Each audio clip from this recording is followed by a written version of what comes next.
hello friends যিসকলে অসমীয়া cinema চাই ভাল পায় তেওঁলোকে নিশ্চয় জানমণি যিবোৰ পাৰ্ট আহিছিল এটা সময়ত সেইবোৰ বিষয়ে নিশ্চয় জানিব সেয়া লাগিলে জানমণি 2005 হওক বা 2010 হওক চাই সকলোৱে ভাল পায় তাত যি কেইটা গান আহিছিল সেই গানখিনি মোৰ ফেভাৰিট হয় আপোনালোকে মই এতিয়া এটা আপডেট দিবলৈ ওলাইছো আচৰিত নহব ওয়াৰ্নিং জানমণি 2025 অতি সোনকালে আহি আছে আমাৰ মাজলৈ এটা সময় আছিল যিটো সময়ত বছৰৰ শেষলৈ সকলো অধীৰ আগ্ৰহেৰে ৰখি আছিল জুন বা অঞ্জনা এইবোৰ চাই মানুহে সময় পাৰ কৰিছিল তাৰ মাজতে সকলোৰে প্ৰিয় জানমণিখনো আছিল এতিয়া আকৌ এবাৰ ৰাইজৰ মাজলৈ জানমণিক পুনৰ ঘূৰাই অনাৰ প্ৰয়াস কৰিছে অতি সোনকালে ৱেব সিৰিজৰ ৰূপত আকৌ এবাৰ দৰ্শকৰ মাজলৈ আহি আছে জানমণি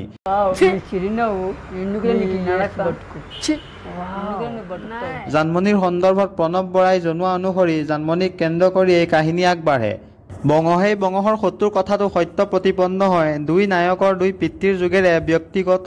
আকেজেই বিষয় কৰি তোলে তিনিটা জীৱন যি ডুবি আছিল অকুণ্ঠ প্ৰেমত এতিয়া সিহঁতৰ বুকু জনবৰতে বৈ থাকে মাথো ঘৃণা এনেকৈ প্ৰণৱ বৰাই কৈছে জানিব পৰা মতে বহু নতুন প্ৰজন্মৰ যুৱক যুৱতী ইয়াত অভিনয় কৰিছে আপোনালোকক মই জনাই দিছোঁ জানমণিৰ মেইন অভিনেতা কেইজন হ'ল অস্তিয়ানা দিহিঙীয়া পাৰ্থ দত্ত বিবেক বৰা অসীম শৰ্মা বলিন বৰা ৰিন্তুমণি বৰা মৃদুস্মিতা দিহিঙীয়াকে ধৰি বহু অভিনেতা অভিনেত্ৰীয়ে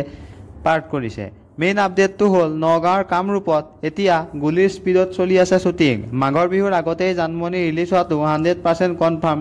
মোৰ চেনেলটো আজিকালি বহুত ডাউন গুচি গৈছে গতিকে চেনেলটো ছাবস্ক্ৰাইব কৰি বেল আইকনটো দবাই দিয়ক আৰু আপডেট জানমণিৰ আগতীয়াকৈ পাবলৈ কাৰণে